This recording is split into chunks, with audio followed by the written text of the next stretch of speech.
Verano de 1939. La era dorada de los descubrimientos arqueológicos está llegando a su fin. Una época en la que se exploraron las zonas más remotas del planeta en busca de claves con las que desentrañar los misterios de nuestro pasado.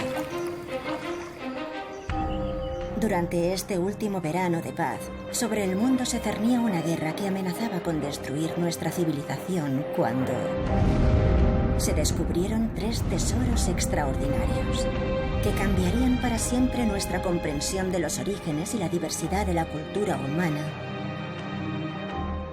Esta piedra se convertía en el monumento fechable más antiguo de la historia de América y nos acercarían a nuestro pasado más lejano. ¡Me has asustado! En esta serie seguiremos el rastro de una casta de extraordinarios arqueólogos, cada uno en su tiempo, desde el aficionado autodidacta. Todos presionaban para que cogiera el tesoro, a la pareja de carismáticos aventureros.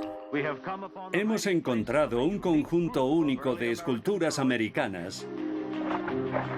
Y el académico con oscuros intereses políticos. Pero aquí en el documento lo está reconociendo. Relatos fascinantes de intriga, intuición, excentricidad y suerte. Es increíble, otra cabeza enorme. Cada uno utilizó la arqueología para validar su concepto del mundo y reconocer su función como potente recordatorio de la experiencia compartida que es la humanidad. Me parece una obra de arte impresionante. En este episodio analizaremos el descubrimiento de un increíble barco funerario anglosajón del siglo VII después de Cristo. El lugar de descanso eterno de un rey guerrero extremadamente rico. Los tesoros encontrados en el barco de Sutton Hoo son de tal calibre que hacen del yacimiento el hallazgo arqueológico más importante en la historia británica. Para un país a punto de entrar en la Segunda Guerra Mundial, el tesoro supuso el descubrimiento del mundo anglosajón que sentó las bases de nuestra identidad nacional. Este Tutankamón británico arrojó luz a una misteriosa época calificada por muchos como los años oscuros. Sin embargo, la historia de su supervivencia y descubrimiento fue aún más fantástica. Mundos perdidos y tesoros ocultos. El tesoro de Sutton Hoo.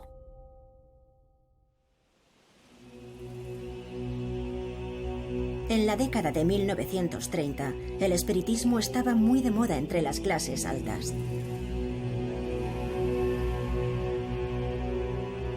Por eso no es de extrañar que la historia moderna de Sutton Hoo comience con una aparición fantasmagórica.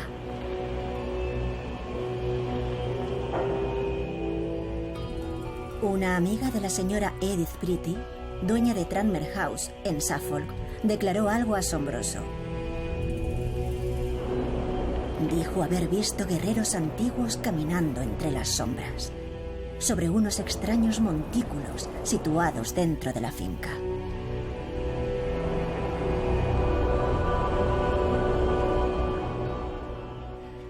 Edith Pretty era una adinerada viuda aficionada al espiritismo que creía que los muertos se comunicaban con los vivos.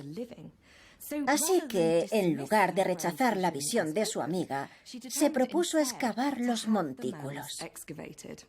Y esta decisión resultaría ser el descubrimiento arqueológico más importante de Inglaterra, el tesoro de Sutton Hoo.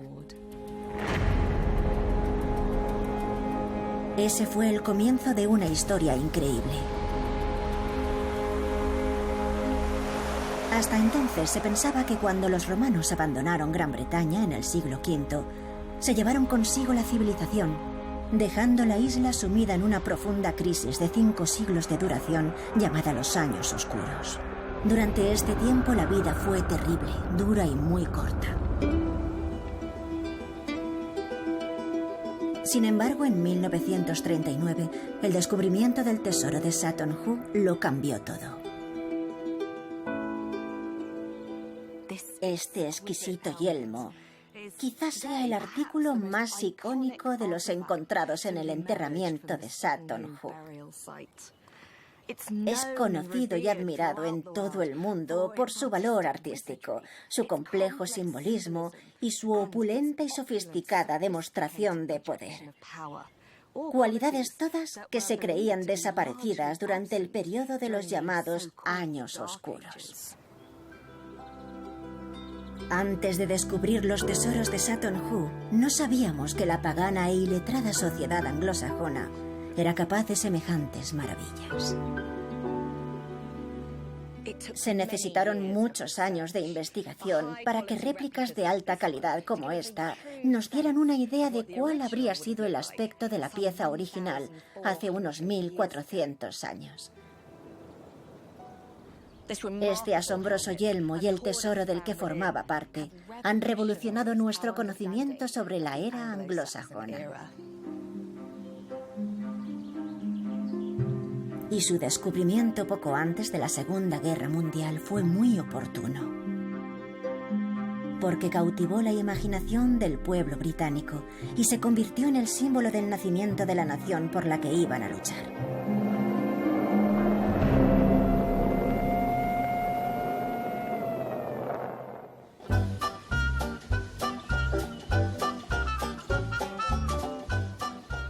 Las espectaculares reliquias de Sutton Hoo fueron cruciales en mi decisión de convertirme en historiadora del arte anglosajón. Pero también me sentía atraída por la milagrosa historia de su descubrimiento. Por eso hemos venido a Sutton Hoo, el lugar donde comenzó todo. La finca está situada sobre una colina que domina el río Diven, en Suffolk, y contiene unos 18 montículos de tierra hechos por el hombre de diferentes tamaños. Los lugareños lo llamaban el Pequeño Egipto, un mote apropiado para un lugar que ocultaba el tesoro y el barco funerario de un rey que se dio en llamar el Tutankamón británico. Para saber más sobre la enigmática mujer que promovió las excavaciones, he quedado con la experta del National Trust, Laura Howard. Sabemos que Edith Pretty era muy aficionada al espiritismo, pero no solo eso, ¿verdad? Era una mujer muy completa. Viajó por todo el mundo, vio cosas con las que muchas personas solo podían soñar. Se interesó por la arqueología desde muy joven. Visitó Pompeya, el Valle de los Reyes, estuvo presente en alguna excavación. La suya fue la era de los exploradores, ¿verdad? De gente dispuesta a viajar y descubrir cosas. Sí. ¿Y es lo que acabó haciendo aquí también? Así es. ¿Era una mujer independiente, culta? ¿Qué sabemos de ella? Provenía de una familia acomodada, sirvió con la Cruz Roja durante la guerra en Francia y lo hizo porque quiso, ya que debido a su posición social no estaba obligada. Participó en la regata de King's Cup. ¡Qué intrépida! Sí. Me tomaría algo con ella. Sí. Compró Tranmere House en 1926, tras casarse con el coronel Frank Pretty ese mismo año. Por aquel entonces la pareja tenía servicio, compuesto por un jardinero, un guardabosques, un chofer y un mayordomo. Luego estaban los extraños montículos que venían con la finca. El coronel murió de forma repentina en 1934 y la dejó sola con su hijo Robert. Quizá canalizando su pasión por la aventura a través de la excavación de los montículos, pudo superar la pérdida de su marido.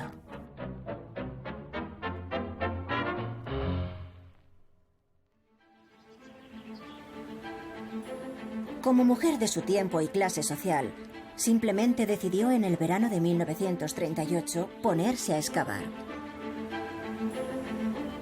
Sin embargo, el elegido para desempeñar el trabajo no podía ser más diferente a ella. Basil Brown era un hombre de clase trabajadora que solo había viajado a través de los libros que devoraba. Como muchos otros británicos de su tiempo, tenía varios trabajos para llegar a fin de mes.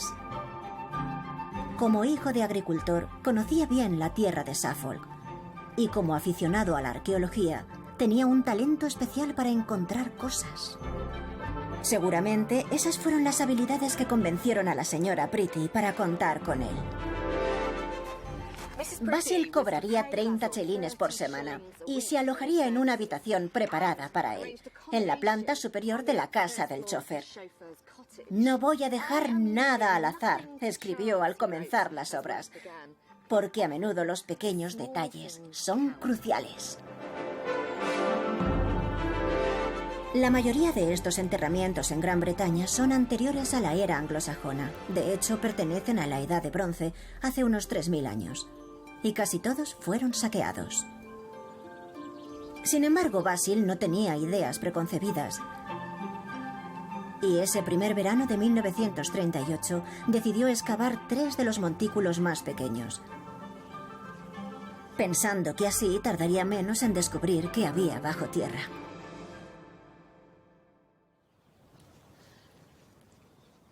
Entonces, es ese de ahí.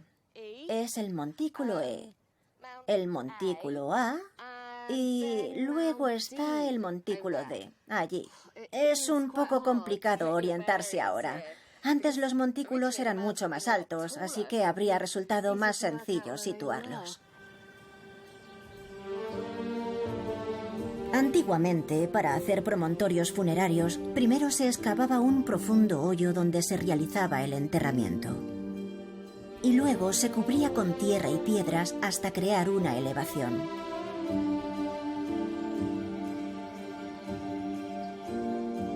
Basil decidió cavar una trinchera que atravesara cada uno de los promontorios hasta llegar al nivel original del terreno y deducir por las condiciones del suelo si había algún tipo de enterramiento. Pronto encontró pruebas de lo que buscaba. Pero también comprobó por el estado del terreno que no era el primero en excavar allí. Probablemente las tumbas fueron saqueadas siglos antes.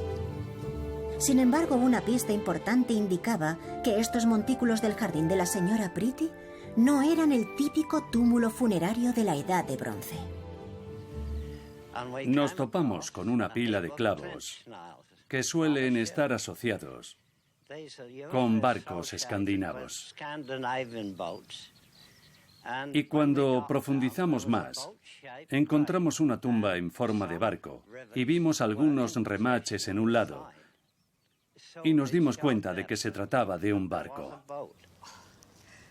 Los barcos funerarios son inusuales en Gran Bretaña.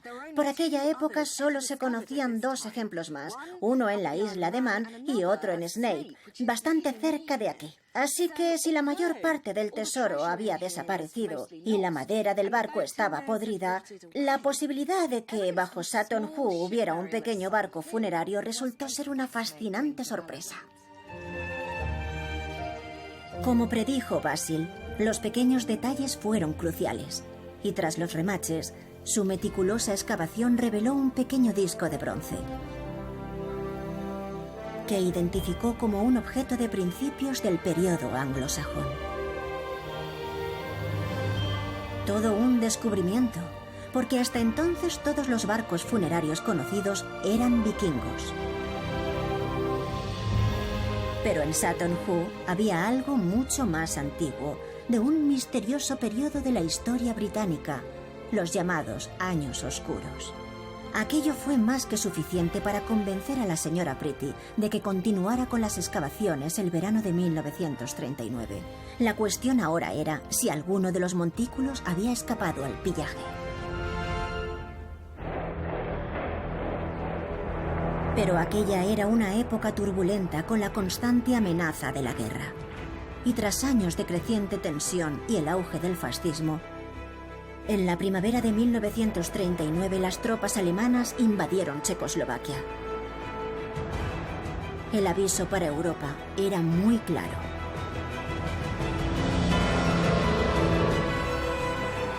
La mayoría de los británicos creía que la guerra era inevitable.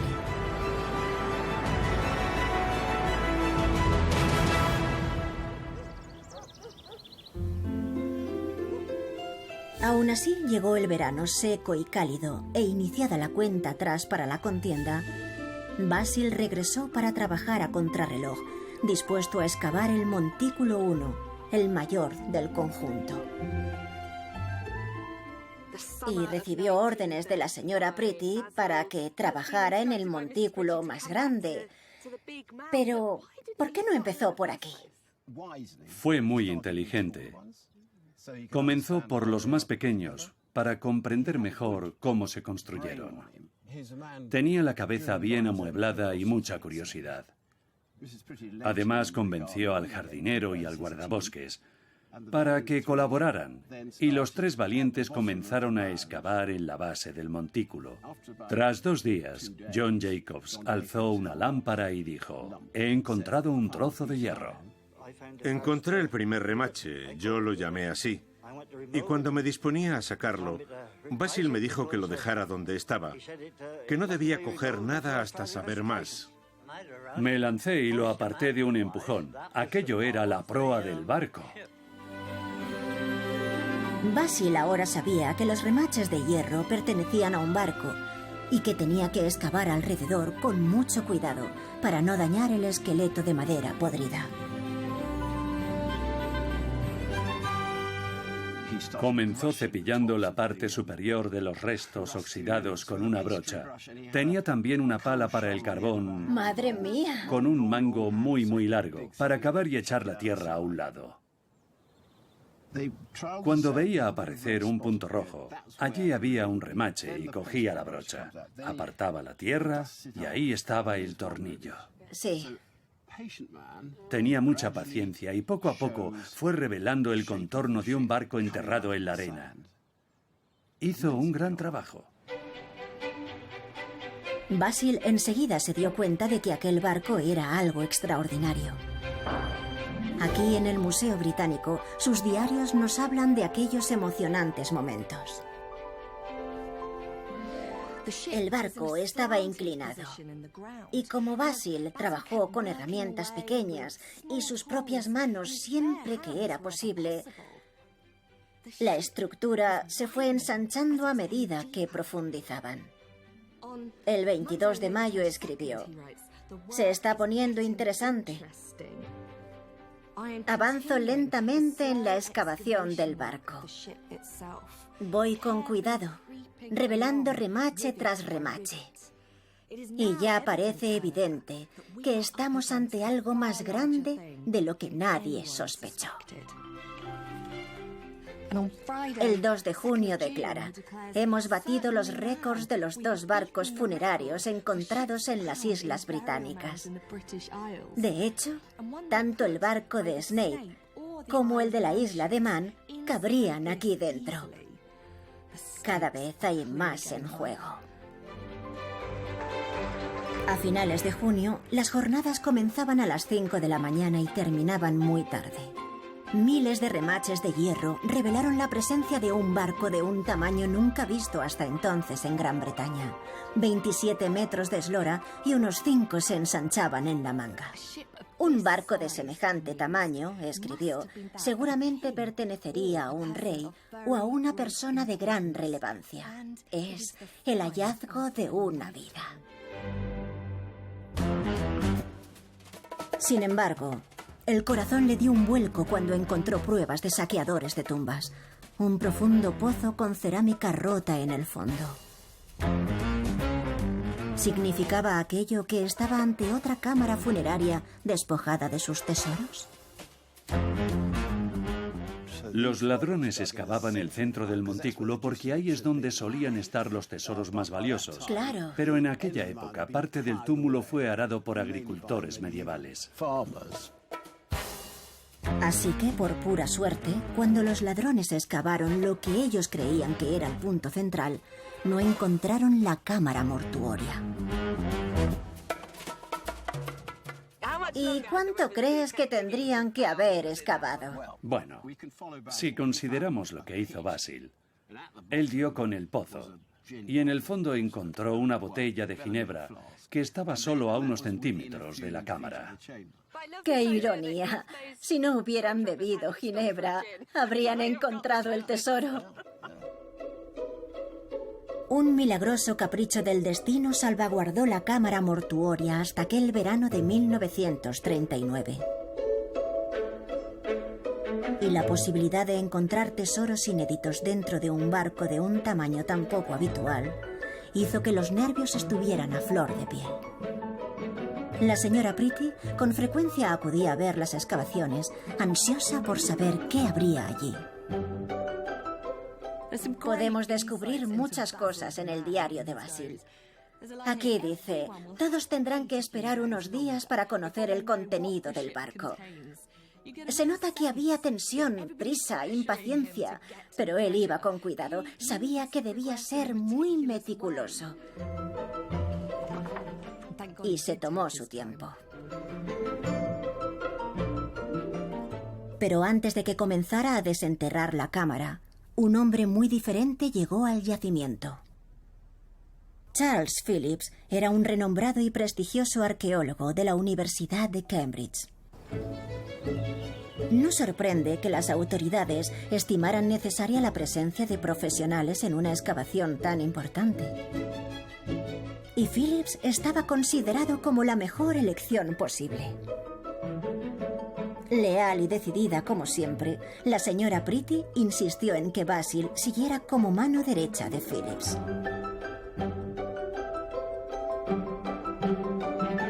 La gran decepción de Basil quedó compensada al escuchar a Phillips opinar y definía su trabajo como perfecto, algo que ni él mismo habría hecho mejor, y decidió hacer de tripas corazón. En la última entrada de su diario, antes de ceder el control, Basil escribió: «Lo bueno de esto es que ahora no tendré tanta preocupación ni responsabilidad en caso de que algo salga mal. Creo que podremos colaborar sin problemas, o al menos eso espero».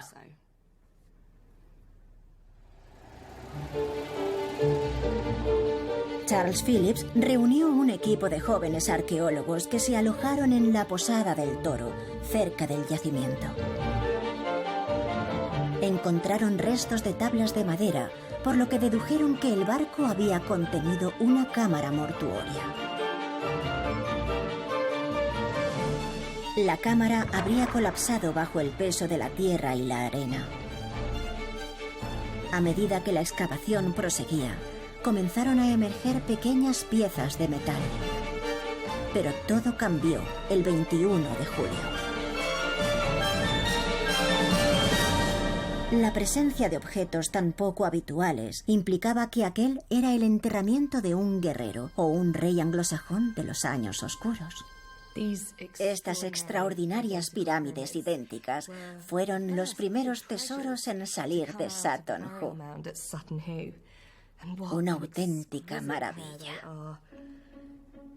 Están hechas de oro macizo y cubiertas en toda su superficie por estos granates pulidos, incrustados en alvéolos dorados siguiendo una técnica llamada cloisonné. Detrás de cada uno de estos granates hay pan de oro, láminas tan finas como el papel, de un grosor casi microscópico, que hacen que estos granates, una gema bastante aburrida y poco llamativa, brillen y reluzcan cuando la luz los atraviesa y se refleja en el oro que hay detrás. Esto demostraba que estaban ante una sociedad bastante desarrollada, con artesanos altamente cualificados. Fíjense que los granates de los lados están tallados como prismas para que brillen cuando les da la luz. Es todo un despliegue de habilidad, como si el artesano dijera: sé que soy el mejor en lo que hago y lo voy a demostrar. ¿Pero para qué se usaban estas cosas? Pues no lo supimos hasta que les dimos la vuelta, porque aquí en la parte de atrás hay una barra de oro y un espacio detrás donde iría una tira de cuero. De esta manera, estas pirámides se habrían fijado en la vaina de la espada. Servían como una especie de botón que movían hacia arriba y hacia abajo para asegurar la espada en su sitio. Este extraordinario trabajo en algo tan poco trascendental demuestra lo poderosa e influyente que debía de ser la persona que lo llevaba. Además, yo creo que tenía un gusto exquisito.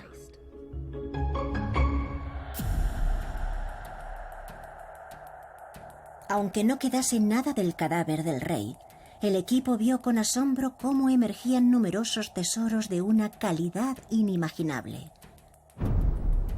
Pero ¿quiénes fueron los anglosajones? ¿Y por qué este descubrimiento estaba a punto de cambiar la historia de Gran Bretaña? Cuando los romanos abandonaron la isla a principios del siglo V después de Cristo, las tribus germánicas paganas del norte de Europa, conocidas por los romanos como bárbaros, comenzaron a cruzar el mar del norte y a establecerse en el sur y este de Inglaterra. Con el tiempo, estos grupos se fusionaron y de su unión surgieron las bases de nuestro idioma e incluso el nombre del territorio, Inglaterra. Anglia Oriental fue una de las primeras regiones en las que se asentaron. Pero hasta el descubrimiento del Sutton Hoo, siempre se consideró a los anglosajones como un pueblo primitivo e incivilizado que vivía en cabañas de barro. Sin embargo, estos tesoros nos ofrecían una imagen muy distinta, la de un pueblo próspero, sofisticado y jerarquizado. Aquí tenemos lo que se conoce como la Gran Hebilla de Oro. Casi 400 gramos de oro macizo. Cuando la encontraron tenía este mismo aspecto. No puedo ni imaginar lo que debieron de sentir al ver cómo asomaba este pedazo de oro de la tierra. Brilla como el primer día. Semejante pieza habría llamado mucho la atención desde una distancia considerable. Era un símbolo de riqueza, poder y masculinidad. Y la decoración nos proporciona pistas sobre cómo su dueño ejercía el poder. Los anglosajones creían que quien llevara esta pieza se imbuía de la fuerza de los animales representados en ella. Y si la observamos con detenimiento, resulta aún más fascinante y hermosa porque es un acertijo. A los anglosajones les encantaban las adivinanzas y esta hebilla estaba diseñada para ser admirada, analizada y descifrada. Hay 13 figuras, pájaros y otros animales que se retuercen y conectan sobre su superficie. Es todo un reto encontrar los ojos e identificar a cada una de las criaturas. En los márgenes hay pájaros con el pico en forma de gancho. Aquí se aprecia, y luego está el ojo en la parte de atrás de la cabeza. Aquí arriba hay un par de serpientes entrelazadas. 2 más aquí. Los anglosajones tenían lo que podíamos llamar como fobia al vacío. Odiaban dejar espacios en blanco. Por eso los artistas solían llenarlo todo. De esta forma parece que la superficie se retuerce. Es una impresionante obra de arte de un periodo en la historia que se consideraba como nuestro punto más bajo.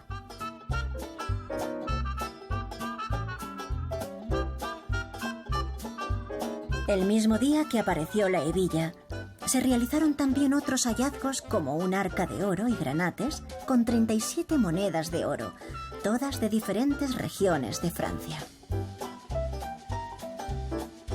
Había importantes conexiones con el continente. Con las monedas supieron que el enterramiento databa de comienzos del siglo VII. Todos los arqueólogos, incluyendo a Basil, apenas podían creer lo que estaban sacando del yacimiento. Debo confesar que nunca pensé que vería tanto oro en un túmulo así, en este país. Y aquella tarde no volví a casa. No me extraña que quisiera quedarse para ver qué más aparecía. Al día siguiente, el 22 de julio de 1939, el equipo del Sutton Hoo desenterró un par de espectaculares fíbulas. Revelaron una inesperada influencia romana en este pueblo anglosajón. Fue un tipo de joya muy común durante cientos de años en el norte de Europa, Pero este es el ejemplo más refinado que se conoce. Se supone que imitan a los broches que llevaban los generales romanos. Se cosían en la tela y para desvestirse bastaba con quitar el alfiler. Hoy en día aún desconocen cómo se fabricaron. Pero las fíbulas también sirvieron para cambiar el concepto que teníamos de las redes comerciales anglosajonas. Estos broches provenían de lugares tan lejanos como la India o Pakistán. Y el oro también era importado. De modo que son una prueba de que la Inglaterra de aquel periodo estaba conectada con el resto del mundo conocido. No se había visto nada semejante.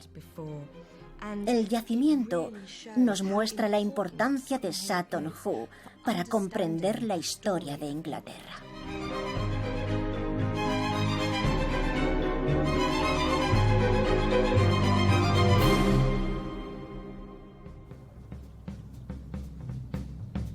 Un comunicado de prensa del Museo Ipswich hizo saltar la liebre. Para un país al borde de la guerra, los hallazgos supusieron una inyección de moral y orgullo patrio. Muchos fueron los que intentaron acceder a las excavaciones y tuvieron que poner a 2 policías para vigilar las 24 horas. Claro que el sistema para salvaguardar los tesoros encontrados fue algo menos formal. Basil tuvo el honor de trasladar los tesoros hasta la casa. Imagina la situación. Probablemente el guardabosques iría con su escopeta para mayor seguridad. ¡Que nadie se acerque! Sí. ¿Dónde guardaron la gran hebilla de oro? Dicen que ocultaron algunas piezas debajo de la cama.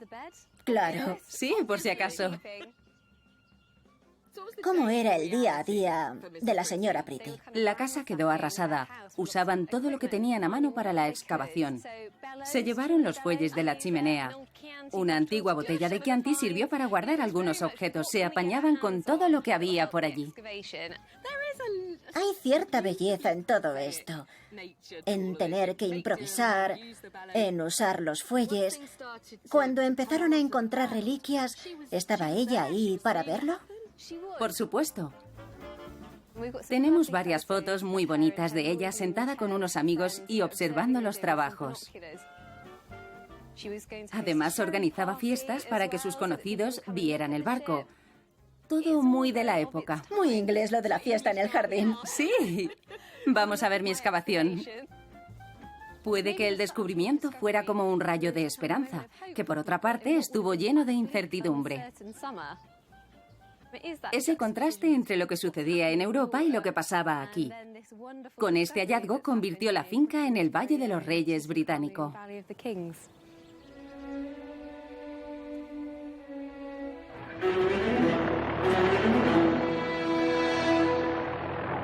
Con la guerra cada vez más cerca, las excavaciones prosiguieron a mayor velocidad. Y los restos de una magnífica espada revelaron más datos sobre su misterioso dueño. He quedado con la doctora Sue Branning, conservadora de la colección, para charlar sobre el significado de la espada. Aquí tenemos un trozo de hierro oxidado. Parece bastante menos prometedor que los adornos de oro, pero en realidad todo gira alrededor de esta espada.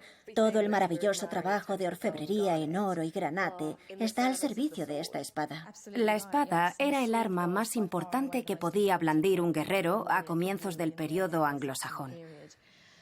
La espada solo está hecha para matar a personas. Una lanza también sirve para cazar, el hacha para cortar leña, pero la espada está diseñada como arma de guerra. Le otorga un gran simbolismo.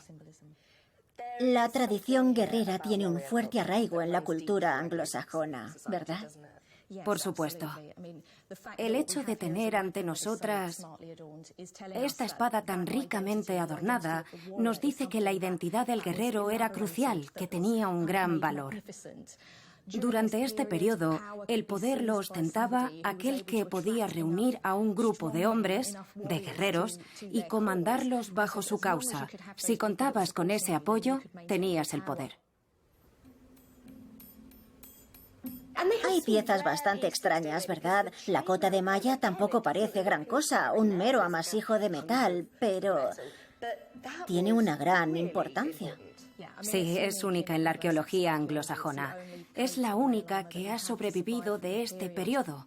Me parece fascinante imaginar a una persona cubierta con semejante equipo. La cota de malla, el yelmo de metal, la hebilla del cinturón, el arnés, la propia espada. Cualquier observador pensaría que el guerrero estaba hecho de metal, una especie de dios metálico. Y el yelmo nos habla claramente de un anglosajón en lo más alto de la jerarquía guerrera. La clase de líder que no sabíamos que existía en este periodo, hasta el descubrimiento de Sutton Hoo. Estos objetos tienen su propio lenguaje. Si se fijan en el rostro, resulta aterrador. Se pueden ver las cejas, parte de la nariz, incluso el bigote. Pero observen que esos elementos forman parte de un pájaro. Ahí están las alas, la espada, la cola, y está ascendiendo por la cara del yelmo para enzarzarse en una pelea con una serpiente de 2 cabezas que adorna la parte superior. El tesoro es tan importante que su estudio todavía nos revela nuevos secretos. En la parte inferior de las cejas hay 2 filas de granates. Los de aquí están incrustados en celdillas de oro, pero los de aquí no. Cuando capta la luz, este ojo brilla mientras que el otro parece más oscuro. ¿Por qué hacer algo así? Porque según la leyenda, el dios germánico Odín tuvo que renunciar a un ojo a cambio de conocimiento. Así que quizá el dueño del yelmo intentaba invocar a este dios. Un detalle interesante más, en una armadura de guerra impresionante. Pero en un ámbito más personal, la doctora Brannin ha descubierto recientemente un detalle en la empuñadura de la espada que nos puede acercar más a su dueño.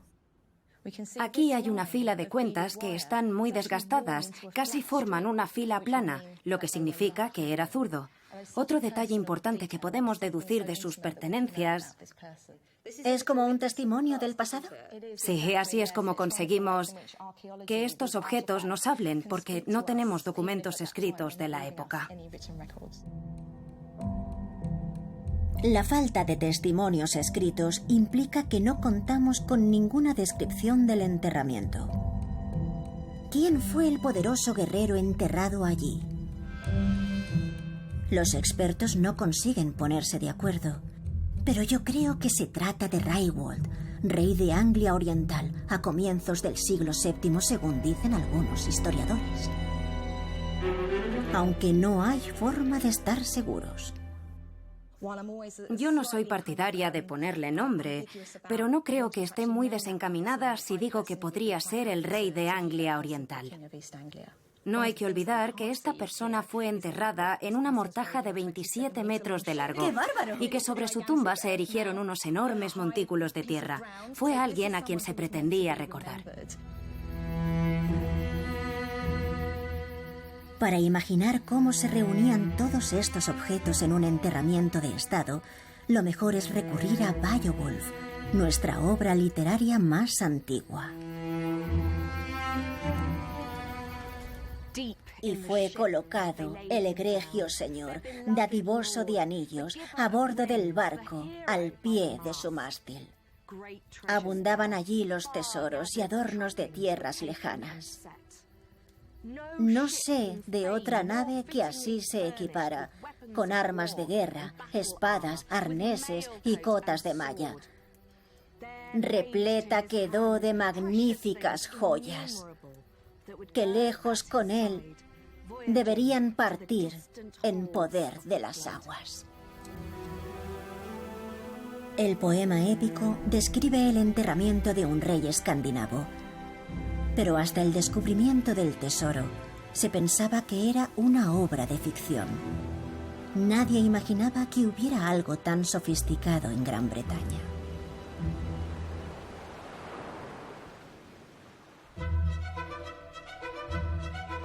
Y sin embargo, los adornos y tesoros de tierras lejanas, como se dice en el poema, ahora aparecen también en Sutton Hoo. Artículos preciosos de todo el mundo, que contradicen la creencia establecida de que la Gran Bretaña de comienzos de la Edad Media era un lugar aislado. Como el hallazgo de un gran plato morado, que se confundió con un escudo y que resultó ser una enorme pieza de plata bizantina deslustrada. Este plato y otros objetos encontrados a su lado procedían de lo que hoy es Estambul. Y muy cerca de la cámara se descubrieron los restos de telas que ahora sabemos eran lujosas capas procedentes de Siria.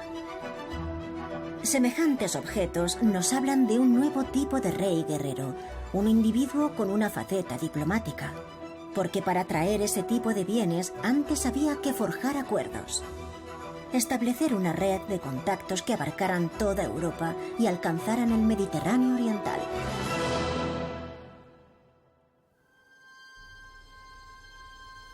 Esta red europea también le puso en contacto con el llamado mundo civilizado de la cristiandad.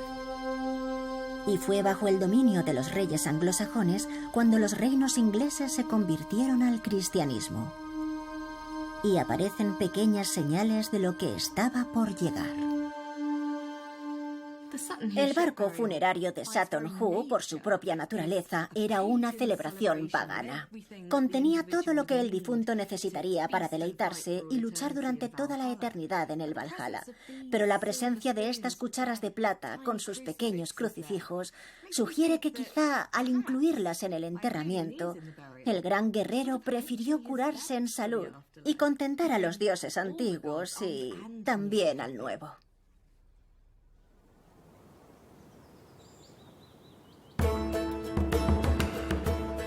A pesar de la presencia de algunos elementos cristianos, los hallazgos demuestran que el mundo anglosajón sigue siendo pagano. El yacimiento contenía una colección de tesoros diseñados para su uso en la otra vida y revela cómo era la vida en el gran salón, donde se reunía el germen de la futura corte. Un enorme caldero con una cadena descomunal, cuernos para beber con capacidad para 2 litros de cerveza y hasta instrumentos musicales. Todo nos ofrece una imagen del mundo en el que vivió este rey. El tesoro de Sutton Hoo arrojó luz sobre un inmenso agujero en nuestra historia, un periodo a finales del siglo VI y comienzos del VII, en el que las antiguas tribus comenzaron a forjar los 7 reinos anglosajones. Y los grandes salones, como este de Oxfordshire, desempeñaron un papel fundamental en este proceso. Aquí las fiestas eran las protagonistas. Este salón, en concreto, fue descubierto por la profesora de la Universidad de Oxford, Helena Hamerow. Es un yacimiento interesante. ¿Por qué tiene tanta importancia? Estamos en el mayor salón anglosajón que se conoce y data de la misma época que Sutton Hoo. Estas llamas nos indican el contorno, pero ¿cuáles eran sus medidas? Tenía algo más de 30 metros de largo y unos 11 de ancho, así que cabían muchas personas. Desde luego. ¿Y qué altura? No podemos reconstruir los tejados, pero hicimos un descubrimiento muy importante gracias al enterramiento de Sutton Hoo, porque nos dio una buena indicación. La cadena de la que pendía el caldero medía unos 3,5 metros de longitud. Así que si colgaba de una viga sobre un fuego, la sala habría tenido una altura de unos 5 metros. Sí. Eran edificios enormes.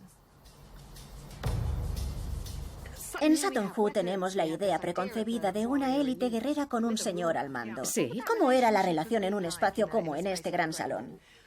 Bueno, el gran salón era donde el gobernante, el líder, recompensaba a sus seguidores.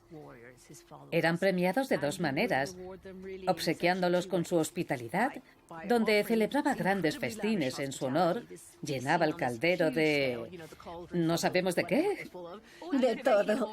Sí, y también hacía regalos en público. En este extraordinario decorado, donde se movía la élite de la sociedad anglosajona. ¿Qué piensas sobre el equipo original que se encargó de la excavación de Sutton Hoo en 1939?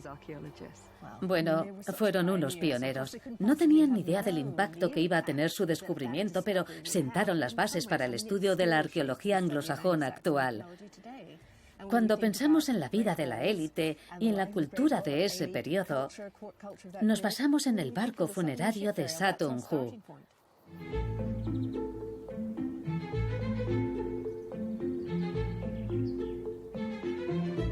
Pero incluso a finales de julio de 1939, iniciada ya la cuenta atrás hacia la guerra, los pioneros de Sutton Hoo seguían improvisando sobre la marcha.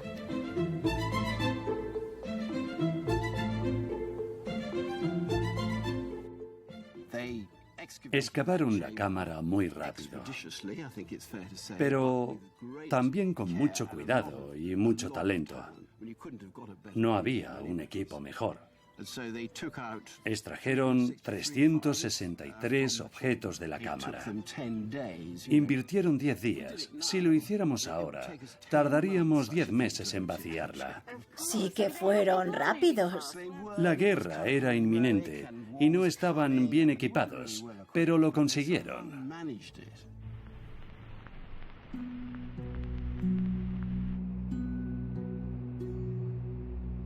Mientras continuaban, surgió la duda de cuál sería el destino del extraordinario tesoro al que se bautizó como la tumba del 1.000.000 de libras. Como muchos objetos contenían oro y plata, estaban sometidos a la ley del tesoro oculto. Había que realizar una investigación para establecer si el tesoro fue enterrado deliberadamente con vistas a recuperarlo más tarde. De ser así, se consideraría propiedad del Estado. Pero, como los tesoros de Sutton Hoo formaban parte de un barco funerario, un jurado decidió que pertenecían a la propietaria de la finca. Aquello fue extraordinario porque habría convertido a la señora Pretty en una mujer muy rica, ya que el tesoro valía millones y millones de libras. Pero, unos días después, y con gran generosidad, la señora Pretty anunció su intención de donar todos los hallazgos al Estado. El Museo Británico le envió un documento en el que figuraban los objetos encontrados y que ahora pasaban a ser propiedad del Estado. También recibió otra carta de la mujer de Basil Brown. Gracias, desde el fondo de mi corazón, por tener la bondad de encargarle a mi marido este trabajo. Ha disfrutado muchísimo, porque es lo que más le gusta hacer. Sin embargo, el 23 de agosto de 1939, solo unas horas después de que se anunciara la donación, el Museo Británico preparó los artículos para volver a enterrarlos. Alertados de la guerra y ante la posibilidad de inminentes bombardeos sobre Londres, el Museo Británico evacuó todas sus colecciones y las ocultó en una estación de metro abandonada.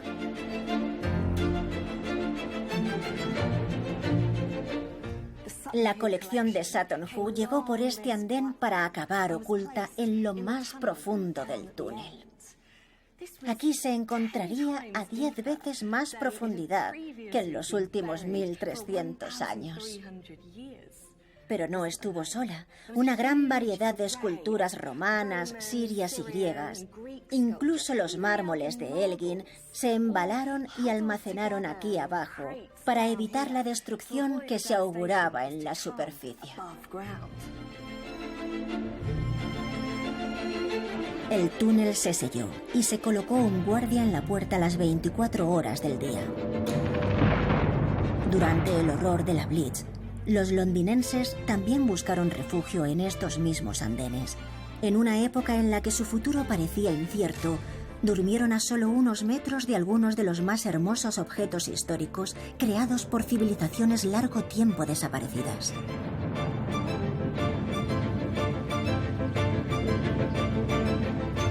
Tras la declaración de guerra del 3 de septiembre de 1939, la prioridad para el ingenioso hombre que inició las excavaciones en Sutton Hoo fue proteger el yacimiento. Basil Brown estuvo involucrado con el yacimiento hasta el final y sus últimos gestos adquirieron tintes casi épicos. Cubrió el yacimiento con helechos, madera y arpillera. Y ayudó al chofer de la señora Pretty a construir un refugio antiaéreo allí. También quería proteger a la gente que vivía cerca durante la guerra. Qué bonito gesto, proteger el legado histórico y a Edith y su hijo.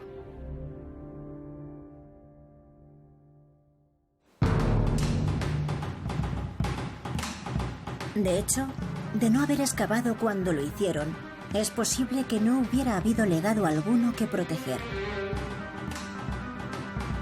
Tras permanecer 1300 años bajo tierra y escapar de los ladrones medievales, los tesoros se salvaron. Con el país sumido en la guerra, los montículos se utilizaron como campo de pruebas para los carros de combate. Así que el tesoro se libró de caer en el olvido bajo el peso de tanques de 20 toneladas.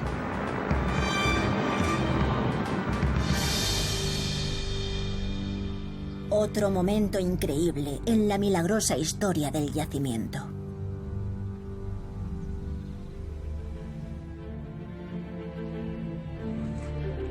En lo que respecta a la señora Pretty, en 1940 Winston Churchill le ofrece la Orden del Imperio Británico por su generosa donación al Estado.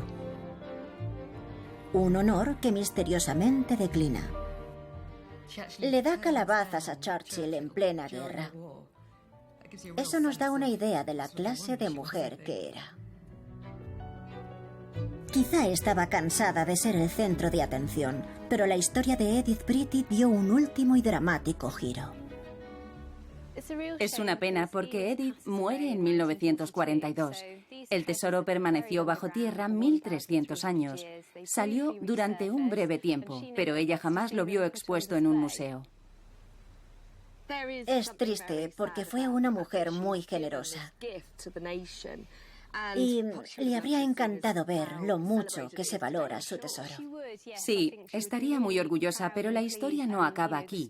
1939 no fue más que el comienzo de los trabajos. Cuando la guerra en Europa por fin acabó en mayo de 1945 y sacaron los tesoros de la estación de Auschwitz, los expertos se enfrentaron entonces al gran reto de recomponer las piezas, divididas en múltiples fragmentos. Fue un proceso que duraría décadas, y a día de hoy seguimos estudiando el significado de estas asombrosas reliquias. Pero lo que no admite discusión es que el tesoro de Sutton Hoo, uno de los enterramientos más ricos jamás encontrados en el norte de Europa, nos muestra un momento crítico no solo de Inglaterra, sino de Gran Bretaña y del mundo de comienzos del siglo VII, donde los poderosos reyes anglosajones comenzaban a establecer sus reinos, una era que culminó solo unos pocos siglos después, con el nacimiento de algo parecido a una nación. En el descubrimiento del tesoro de Sutton Hoo, el azar desempeñó un papel fundamental. Que la cámara estuviera intacta y que todo se desarrollara a las puertas de la guerra más destructiva que el mundo había conocido, lo hace todo aún más extraordinario. Basil Brown y su equipo excavaron la tierra y devolvieron la vida a unos magníficos objetos de oro que cambiarían para siempre nuestra idea sobre cómo era el mundo a comienzos del medievo. Ya no parecía una época tan oscura, donde la vida era dura, cruel y corta, sino que nos mostraba una sociedad conectada con Europa, con fuertes lazos diplomáticos, y un gobernante que no solo era un héroe militar, sino que además era capaz de controlar un reino. Esta fue la primera página de la historia de Inglaterra y todo lo que después definiría a este país. Su lengua, su geografía, su identidad, nació en Sutton Hoo.